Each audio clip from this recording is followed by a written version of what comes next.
గంగ రుద్రని తీసుకొని పుట్టింటికి వస్తుంది. ఈలోపు కారులో నుంచి దిగిన రుద్రని చూసి చుట్టుపక్కల జనాలందరూ ఇక చాలా మెచ్చుకుంటూ, గంగా మీ ఆయన బంగారమై ఎంత హ్యాండ్సమ్గా ఉన్నాడు, అందంగా ఉన్నాడే అని చెప్పేసి చుట్టుపక్కల జనాలందరూ రుద్రని చూసి అలా సంతోషపడుతూ ఉంటారు. వెంటనే చుట్టుపక్కల ప్రతి ఒక్కరూ బావగారు మిమ్మల్ని చూస్తూ ఉంటే మాకెందుకు దొరకలేదు అని చెప్పేసి విధంగా అనుకుంటున్నాం అని విధంగా అంటుండగా, ఇక జరగండి బావగారిని లోపల తీసుకెళ్ళాలి అని చెప్పేసి వెంటనే అలా లోపల తీసుకెళ్తూ, ఆగు బాబు అని చెప్పేసి గంగ వాళ్ళ అమ్మ అంటుంది.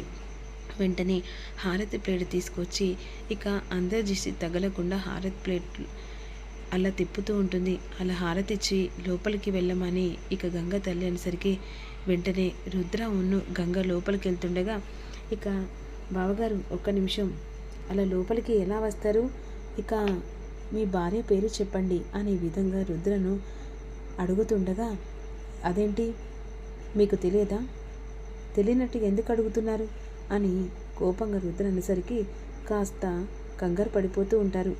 అయినా బావగారు కోపం బాగానే ఉన్నట్టుందే ముక్కు మీద, ఏంటి గంగా బావకు అంత కోపమా అని చెప్పేసి చుట్టుపక్కల వాళ్ళందరూ ఇక గంగను ఏడిపిస్తూ ఉంటారు.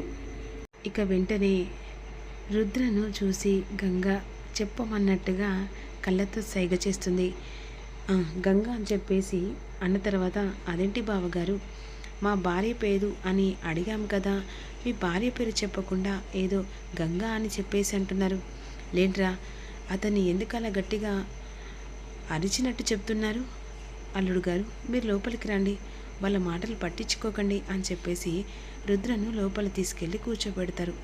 ఇక అందరూ చుట్టుముట్టిన తర్వాత అన్ని స్వీట్లు ఆరగించినట్టుగా ప్లేట్లో సిద్ధంగా పెడతారు. ఆ స్వీట్లను చూసి రుద్ర కంగారు పడిపోతారు.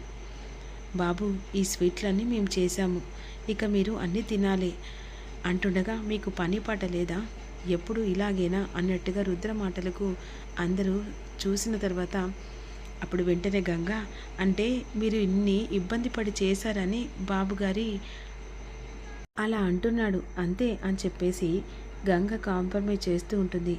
అదేంటి గంగ బాబుగారు అంటున్నావు, మీ ఆయన పేరు రుద్ర, ఇక మంచిగా ఏదో పిలుస్తారే హస్బెండు అని, అలా పిలవకుండా ఇలా బాబుగారు అని చెప్పేసి అంటున్నావు, అదే సరే బాబు, ఇక మేము చేసిన స్వీట్లు ఒక్కసారి తిను, సుండుండ పెట్టవే గంగా అని చెప్పేసి అన్న తర్వాత వెంటనే ఇక రుద్రకు సున్నుండ పెడుతుంది. మీ బాబాయ్ చేసిన ఆ స్వీట్ పెట్టవే అనేసరికి ఇక కక్కలేక మింగలేగా రుద్ర ఆ స్వీట్లు తింటూ ఉంటాడు. మరి ఏం జరుగుతుందనేది తెలుసుకుందాం.